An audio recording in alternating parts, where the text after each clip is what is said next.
17. របៀបប្រើប្រាស់ Cell Drag and Drop វាគឺជាចំណុចខ្មៅតូចមួយដែលនៅជាប់នឹងរាងចក្រកោណកែងជ្រុងក្រោមខាងស្ដាំរបស់ Active Cell ហើយវាមានតួនាទីសម្រាប់ចុចទាញចម្លងអក្សរឬលេខទៅដាក់ក្នុង Cell ដែលនៅក្បែរវាដូច្នេះដើម្បីបើកបញ្ជា Cell Drag and Drop ទី1ចុចម៉ៅខាងស្ដាំនៅលើ Menu File រួចយកពាក្យ Customize Quick Access Toolbar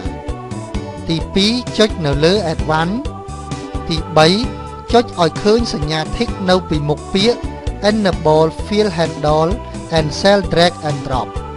ទី4ចុចលើ OK របៀបទាញយកលេខរៀងឬកាលបរិច្ឆេទតាមលំដាប់ចុច Select លេខ1និងលេខ2បន្ទាប់មកយកម៉ៅដាក់ឲ្យចំ Cell Drag and Drop រួចទាញចុះក្រោមវាយឈ្មោះរបស់ថ្ងៃចូលក្នុង Cell បន្ទាប់មកយកម៉ៅដាក់ឲ្យចំ Cell Drag and Drop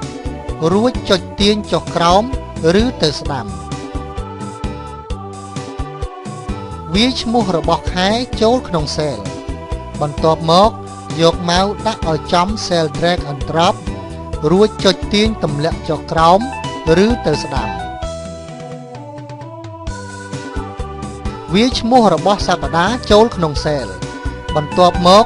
យកម៉ៅដាក់ឲ្យចំ Cell Drag and Drop រួចទាញទម្លាក់ចុះក្រោមឬទាញទៅស្ដាំ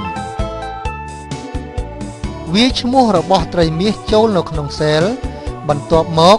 ដាក់ម៉ៅឲ្យចំ Cell Drag and Drop រួចទាញទម្លាក់ចុះក្រោមឬទាញទៅស្ដាំ